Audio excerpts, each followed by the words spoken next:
In this video, I'll be going over the private pilot budget form, how to follow that budget through a schedule, and also how to have more efficient flight training.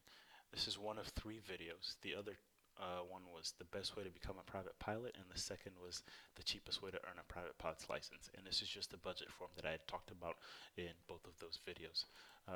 So just to get started here, this list that you see here on the left is everything you're going to need to buy to earn your license. Feel free to buy anything outside of this, but just know that if you're strapped for cash, you should only buy these things here, and then you should be good to go to earn your license. So change the numbers for your instructor, your plane, and then your practical test, and you should be good to go. The rest of these are going to be pretty much the same as far as cost is concerned. So those numbers here add up, and then you should have your number to aim for. For me, it was $7,300 that I needed to aim for to stay within. Moving over your schedule, the way this is going to work is you're going to add in the date you had a flight lesson, how much time you spent with the instructor, and then how much time you spent in the airplane, and then just however much that cost. And then over time, you can see that number over here obviously adds up. The next piece of it is going to be your non-flight expenses. So this is going to track your medical, your written tests, and then your materials here you can see are broken up. The ones that I spoke about here before. The best way to buy these is just to buy them all together on Amazon or Sporties or whatever other online thing. And usually you can get free shipping, and then in 3 to 5 days time they arrive to your house ready for you to start flight training. The next piece is going to be the date of your check ride. So expect to spend about $1,000 a day at check ride. And things you're going to be buying are obviously your practical test, your check ride fee, which is your practical test, and also the flight portion, or you're just going to be renting out the same aircraft. And then if you do your check ride at an airport away from the one you've been training at, expect to pay to rent your aircraft and also your CFI to take it to and from that airport. This last bit is your CFI loader time. So the day you take your check ride, your CFI is going to basically just sit around and loiter while you're taking your test. So for the oral portion, they can sometimes come in and observe and just listen in as you're taking the test. And while you're taking your flight portion, they also have to hang around the airport so that when you come back, if the DP needs them for any last minute paperwork, they're there to do that. So for me, it was 15 bucks an hour, and total was about 5 hours. We did an hour and a half worth of oral ground, and then 1.9 for the flight.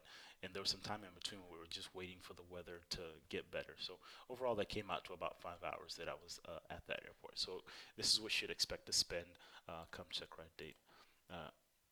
Total, what I spent was, you can see, right under 7,200 bucks, so I did come under budget. But what actually I spent was even less than that. You can see here I saved $80 by buying bulk hours. So ask your flight school if that's something they'd like to do. So you can buy, 12, 15, maybe even 20 hours if if you ask early enough in your flight training, and if you ask nicely enough, they might give you that discount. They could also say no, but never hurts to ask, right? So that's it for your the money piece of it. The next piece of it is going to be to track your flight times to make sure you're having efficient flight training. So in that other list that I have in the description is titled Private Pilot Training Minimums. You'll see that there's certain types of flight time you have to incur before you can take a check ride. You have dual cross country, night, instrument, solo, and also solo cross country.